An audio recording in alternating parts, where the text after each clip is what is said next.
Hello and welcome to another edition of the Sycamore Basketball Show. It is game day for Greg Lansing and the Sycamores back at home later today, celebrating Valentine's Day with a showdown against the Drake Bulldogs, a team you played a very competitive game with earlier this year. It didn't end the way you wanted to, but boy, if you didn't have a dog in that fight, it was a back and forth game. It looked like you had it won a couple times. It looked like you had it lost a couple times, and you came back and it just came up barely short. Yeah, Coach Giacoletti's doing a good job, and it started about then. You know, they had struggled in the non-conference as we did, but they've been getting better as the year went on. And we went in there and actually played pretty well offensively, but defensively we just did not. We were not locked in. We didn't do a very good job against their shooters. And this is a good three-point shooting team. They're going to get three-pointers off. They got a good big man and an egg volt around the basket. So, and since then they've improved. They've won 4 of their last 5, so we're going to have our hands full today. And you mentioned the three-point shooting. Drake is a team offensively very skilled. How important will your job on defense be today? Well, it's always where we start anyway, you know. And when we've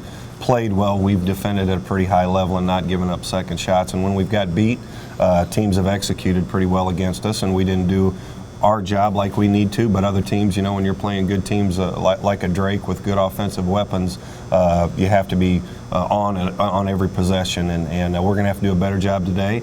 You know, the guys have been improving. I think we've gradually gotten better with it, but if you want to stay in the hunt and contend for something as you go into St. Louis, you're going to have to be playing almost every possession pretty darn well. Let's look back at the week that was. A week ago today, a very impressive road win.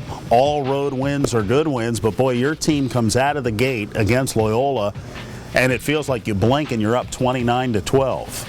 Yeah, we did a nice job in that, you know, and I was anxious we didn't start Justin and Christian. They were a couple minutes late for the bus. That's really all that was. There's no violation of rules or anything. You know, it's just something that we had to do, and we did, and those guys handled it well, and both played well and did a good job for us, and it was we had a great following up there. I think we had over 70 people you know, on our ticket list, and we had a bunch more up there, so it was a great following. That's why it's nice to have Chicago on our schedule there with Loyola, but our guys responded, you know, and it was an important game for us, coming off a home loss against Northern Iowa, ranked team, and then going to Wichita, another ranked team. So that one was a big one for us, and the guys took care of it. And you go from up 29-12, and then you're up 6 at half. And I remember thinking at halftime, if I'm Loyola, I'm feeling a lot better than I was. You go from down 17 to down 6. What did you talk to your team about? Well, they certainly had all the momentum, and we were playing very well at both ends of the floor. Devontae comes down and takes a bad shot, which leads to a layup for them. Christian on the next possession takes a poor shot, which leads to another basket. Then we turn the ball over. All they did really was amp up the pressure a little bit, and we got a little passive. We thought, you know, we got scoreboard watching, maybe thought the game was over and it was going to be easy. But as Loyola does, they really play hard and they get in you, and they did a good job of taking all the momentum back. Going in at halftime, they had all the momentum.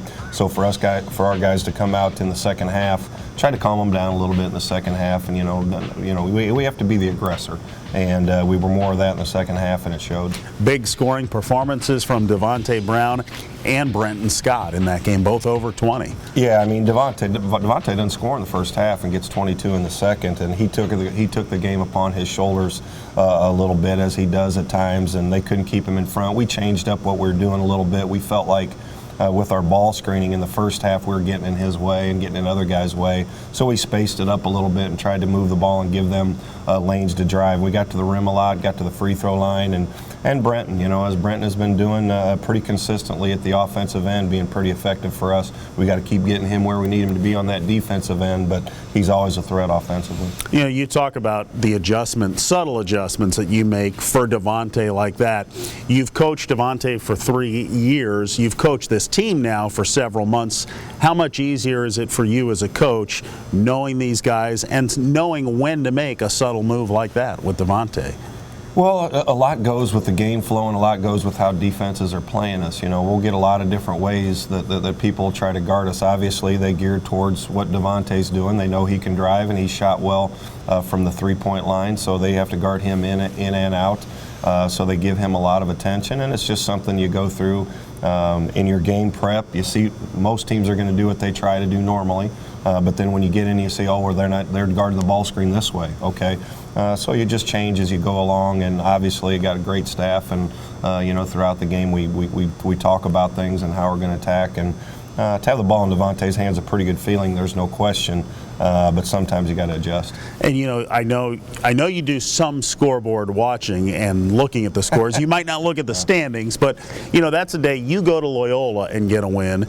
Illinois State falls on the road, so you look at the fact that you're able to go to Loyola and get a road win, and then at the end of the day, you're in third place, whether you knew it or not. I'm not going to throw any of the staff under the bus, but there was one of them that had his phone on right up to almost the time we went out onto the floor following those two scores. So, yeah, it made me feel good, to have Illinois State and Evansville both get beat, so we're going to be in decent shape regardless.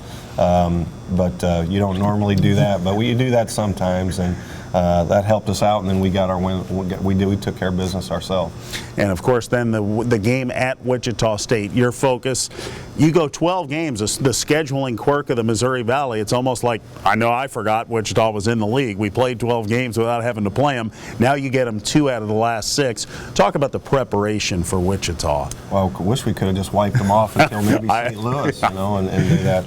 Well, it's we've obviously seen them plenty in scouting the other teams and watching them. There's someone you watch a lot just to see what they're doing at both ends, and obviously with that backcourt, which I think is the best in the country. You admire how they play, and you look to see what they're doing and why they're playing so well. But I really felt good. We had a good plan. Really felt our guys would respond going into the game. We ran into a little bit of a buzzsaw. We ran into a team that's better than us, a team that's right now is better than us, playing better than us. They're a veteran team that's won a bunch of games. Obviously, it's one of the most difficult venues to play in the country. We got off to a decent start, but when they amped up the pressure, we didn't respond very well. And that's one thing you talked about with us at practice the day you were leaving for Wichita.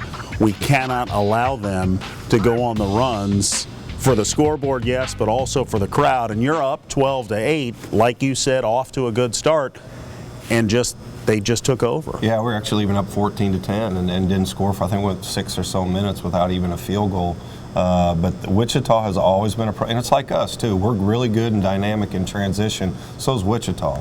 And when they get those runs, you've got to limit those runs to 5-0 or 7-2 instead of 11-2 or 11-1 and stuff like that. And they put on a good run. You don't have enough timeouts in that, to stop it. That's when your veteran leadership's got to understand. And we were out a little sync just watching it. Watched it on the plane back, and it reminded me a lot of the Northern Iowa game. We were never, because of how they guarded us, we were never in sync offensively, and we just kind of got out of whack, and we're doing our own thing a little bit. But to beat the championship caliber teams in your league, you have to be much better. All right, we'll come back with more of the Sycamore Basketball Show after a quick timeout.